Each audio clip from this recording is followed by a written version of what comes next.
warahmatullahi wabarakatuh. Perkenalkan, nama saya Melida Mayanti dengan NIM 220222024 dari Departemen Pendidikan Guru Pendidikan Anak Usia Dini Universitas Negeri Padang, Juli Desember 2022. Adapun tujuan pembuatan video ini untuk memenuhi tugas UTS mata kuliah Neuroscience dalam pembelajaran anak usia dini. Materi yang saya ambil yaitu hakikat pembelajaran neuroscience dalam pembelajaran anak usia dini. Yang pertama, ruang lingkup bahasan neuroscience dalam pembelajaran anak usia dini. Pada dasarnya, neuroscience merupakan cabang dari ilmu biologi yang dikembangkan sedemikian rupa untuk mencapai fokus bahasan tertentu.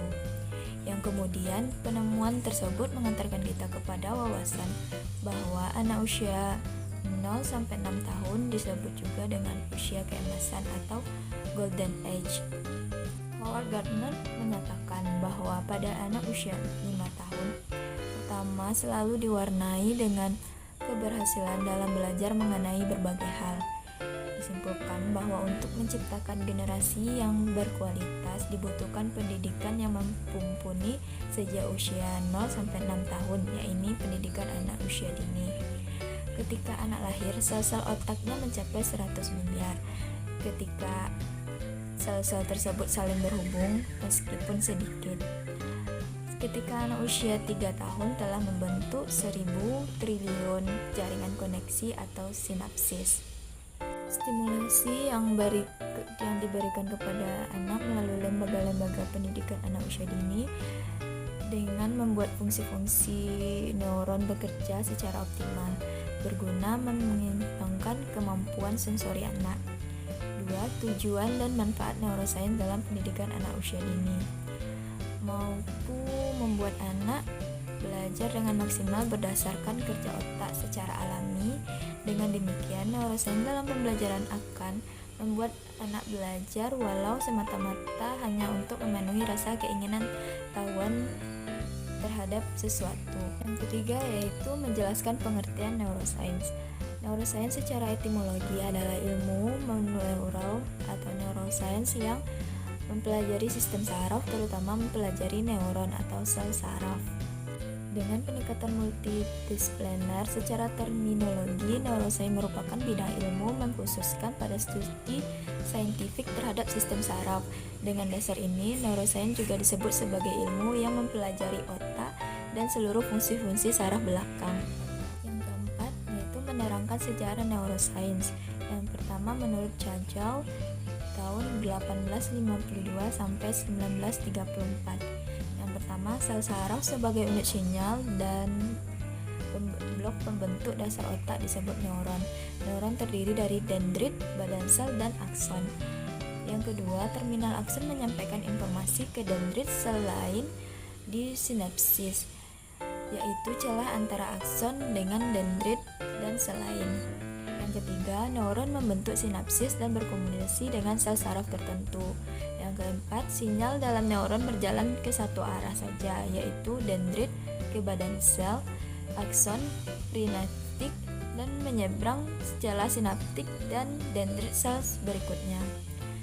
Teori flow dari Hodgkin dan Hartley yaitu energi potensial yang terbentuk karena masuknya ion sodium positif mengubah voltase internal sel dan menghasilkan upstroke.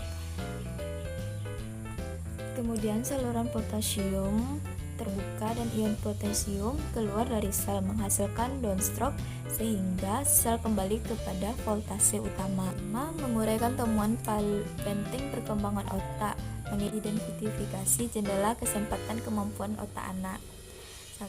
Pengembangan otak bergantung pada hubungan timbal balik yang kompleks antara gen-gen dalam lingkungan. Tak ada lagi perdebatan mengenai perkembangan. Apakah pembelajaran bergantung pada sifat dasar? Yang kedua, pengalaman awal berperan besar pada struktur dan kapasitas otak. Yang ketiga, interaksi awal, bagaimana kita memenuhi suatu hal dan memberikan tanggapan mempengaruhi bagaimana otak dihubungkan secara langsung. Perkembangan otak tidaklah linear, pembelajaran berlanjut sepanjang siklus hidup. kesimpulan yang dapat saya sampaikan yaitu pada dasarnya neuroscience merupakan cabang ilmu biologi yang dikembangkan sedemikian rupa untuk mencapai fokus bahasan tertentu, dan neuroscience sangat berfungsi. Dan kemudian pada anak usia 0-6 tahun disebut juga dengan usia keemasan atau golden age. Yang ketiga yaitu generasi yang berkualitas dibutuhkan pendidikan yang mumpuni dengan lembaga pendidikan anak usia dini. Ketika anak lahir, sel-sel otak yang terbentuk mencapai 100 miliar. Dan ketika anak tersebut berusia 3 tahun akan membentuk 1000 triliun sel otak atau sel saraf dan menjadi koneksi sinapsis. Stimulasi yang diberikan kepada anak usia dini melalui lembaga-lembaga pendidikan anak usia dini akan membuat fungsi-fungsi neuron bekerja secara optimal, berguna mengembangkan kemampuan sensori anak. Tujuan dan manfaat neuroscience dalam pendidikan anak usia dini yaitu membuat anak belajar dengan maksimal, serta pembelajaran akan membuat anak belajar walau semata-mata hanya untuk mengasah keingintahuannya. Neuroscience adalah ilmu neural atau neuroscience yang mempelajari sistem saraf, terutama mempelajari neuron atau sel saraf. Sel saraf sebagai unit sinyal dan pembentuk blok dasar otak. Kembang otak bergantung kepada hubungan timbal balik yang kompleks. Yang kedua, pengalaman awal berperan pada struktur dan kapasitas otak. Yang ketiga, interaksi awal, bagaimana kita memenuhi sesuatu hal yang memberikan tanggapan mempengaruhi bagaimana kinerja otak. Demikian yang dapat saya sampaikan. Saya ucapkan terima kasih kepada Allah Subhanahu wa Ta'ala dan orang tua serta dosen mata kuliah asesmen anak usia dini yaitu Dr. Neni Mahyudin SPD MPD, dan teman-teman sekalian yang telah membantu saya dalam pembuatan video kali ini.